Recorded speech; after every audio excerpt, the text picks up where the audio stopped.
जय हिंद दोस्तों। भगवान गौतम बुद्ध को कौन नहीं जानता। भगवान बुद्ध समझदारी से जीवन जीने, सेहत का ध्यान रखने, क्रोध न करने, आध्यात्मिक जीवन जीने और किसी भी तरह की हिंसा न करने तथा जीवन में त्याग को अपनाने का सीख देते हैं।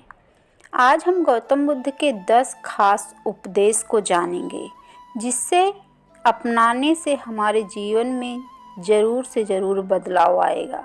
तो चलिए शुरू करते हैं। नंबर 1, दूसरों का बुरा ना करें। अपनी प्राण रक्षा के लिए भी जानबूझकर किसी प्राणी का वध न करें।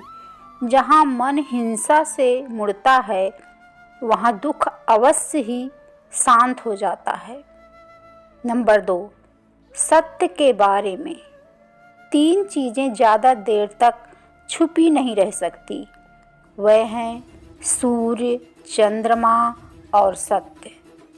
जिस तरह सूर्य रोज प्रत्यक्ष दिखाई देता है, चंद्रमा भी दिखाई देता है, उसी तरह सत्य कभी न कभी सामने आ ही जाता है।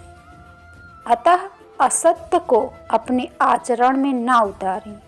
उससे दूर रहने में ही मनुष्य की भलाई है। नंबर 3, जीवन का उद्देश्य सही रखें। जीवन में किसी उद्देश्य या लक्ष्य तक पहुंचने से ज़्यादा महत्वपूर्ण उस यात्रा को अच्छे से संपन्न करना होता है। नंबर 4, प्रेम का मार्ग अपनाएं। बुराई से बुराई कभी ख़त्म नहीं होती। घृणा को तो केवल प्रेम द्वारा ही समाप्त किया जा सकता है। यह एक अटूट सत्य है। नंबर 5, खुद जैसा औरों को समझना। जैसे मैं हूँ वैसे ही वे हैं, और जैसे वे हैं वैसा ही मैं हूँ। इस प्रकार आपको अपने जैसा समझकर न किसी को मारें, न मारने को प्रेरित करें। नंबर 6, स्वयं पर विजय। जीवन में हजारों लड़ाइयाँ जीतने से अच्छा है कि तुम स्वयं पर विजय प्राप्त कर लो। फिर जीत हमेशा तुम्हारी होगी। इसे तुमसे कोई नहीं छीन सकता। नंबर 7, दूसरों को सुख दें। मनुष्य यह विचार किया करता है कि मुझे जीने की इच्छा है, मरने की नहीं। सुख की इच्छा है, दुख की नहीं। यदि मैं अपनी ही तरह सुख की इच्छा करने वाले प्राणी को मार डालूं तो क्या यह बात उसे अच्छी लगेगी? इसलिए मनुष्य को प्राणी घात से स्वयं को विरत हो ही जाना चाहिए। उसे दूसरों को भी हिंसा से विरत कराने का प्रयत्न करना चाहिए। नंबर 8, बैर भाव न रखें। बैरियों के प्रति बैर रहित होकर आहा, हम कैसा आनंदमय जीवन बिता रहे हैं। बैरी मनुष्यों के बीच आबैरी होकर विहार कर रहे हैं। नंबर 9, पशु हिंसा से बचें। पहले 3 ही रोग थे, इच्छा, क्षुधा और बुढ़ापा। पशु हिंसा के बढ़ते बढ़ते वे 98 हो गए। ये याजक, ये पुरोहित निर्दोष पशुओं का वध कराते हैं, धर्म का ध्वंस करते हैं। यज्ञ के नाम पर की गई यह पशु हिंसा निश्चय ही निंदित और नीच कर्म है। प्राचीन पंडितों ने ऐसे याजकों की निंदा की है। नंबर 10, चर्म धारण ना करें।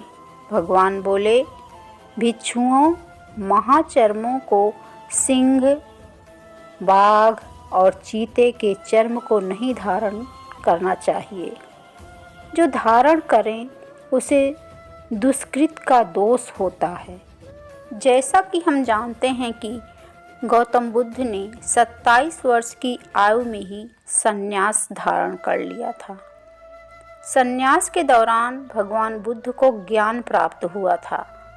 जिस स्थान पर इन्हें ज्ञान हासिल हुआ उस स्थान को बोध गया कहा जाता है। भगवान बुद्ध ने बौद्ध धर्म की स्थापना की थी और अपना पहला उपदेश सारनाथ में दिया। बुद्ध पूर्णिमा के दिन बौद्ध धर्म के मानने वाले अपने घरों पर दीपक जलाते हैं और ग्रंथों का पाठ कर गौतम बुद्ध के बताए हुए रास्ते पर चलने की कसम खाते हैं। भगवान बुद्ध ने 4 आर्य सत्यों का उपदेश दिया था। वहीं हिंदू धर्म में भी इनकी पूजा होती है। इन्हें भगवान विष्णु का अवतार लोग मानते हैं। गौतम बुद्ध के कुछ अच्छे विचार इस प्रकार हैं। नंबर 1, क्रोध के बारे में। क्रोध मनुष्य का सबसे बड़ा दुश्मन होता है। हमेशा क्रोध में रहना गर्म कोयले को किसी दूसरे पर फेंकने के लिए पकड़े रहने के समान होता है।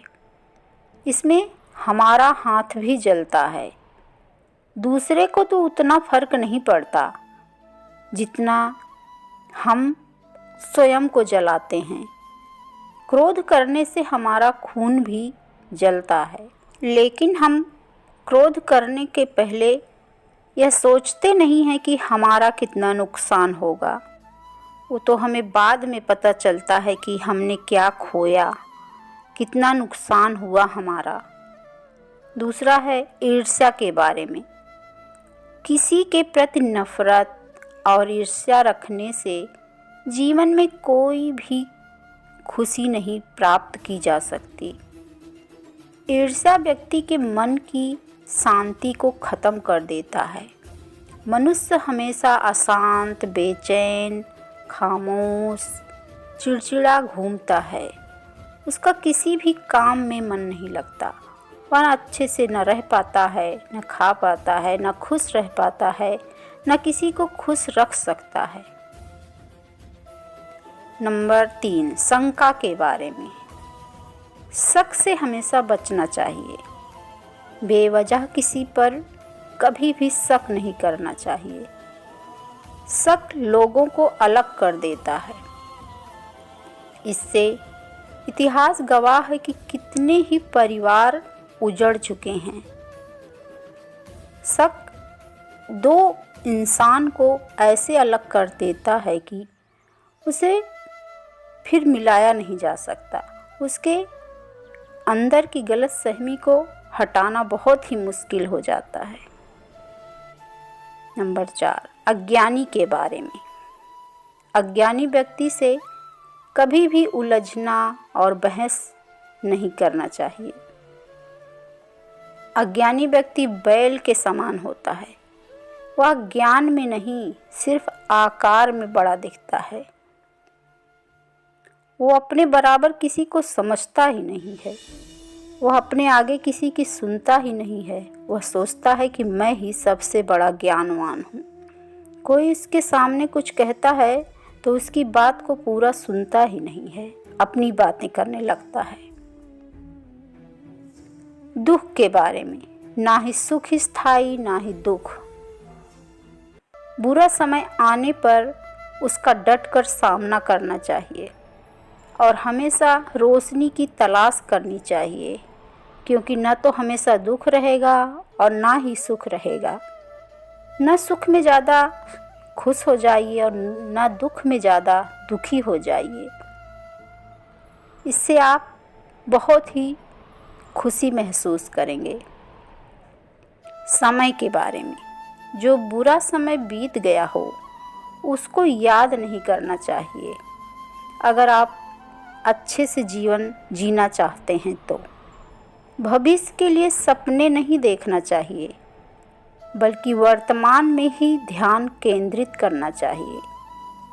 क्योंकि अगर आप वर्तमान में खुश हैं, स्वस्थ हैं, तो आगे भी आपका जीवन अच्छा ही बीतेगा। सत्य के बारे में।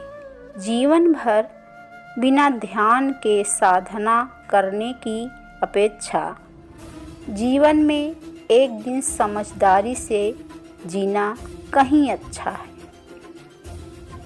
सेहत के बारे में व्यक्ति अपने अच्छे और बुरे स्वास्थ्य का जिम्मेदार स्वयं होता है। इसलिए खान पान और दिनचर्या का ध्यान रखना बहुत ज़रूरी है।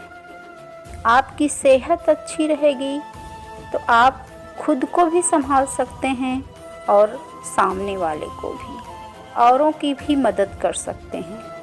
आप स्वयं ही अस्वस्थ रहेंगे तो किसी और की क्या मदद करेंगे।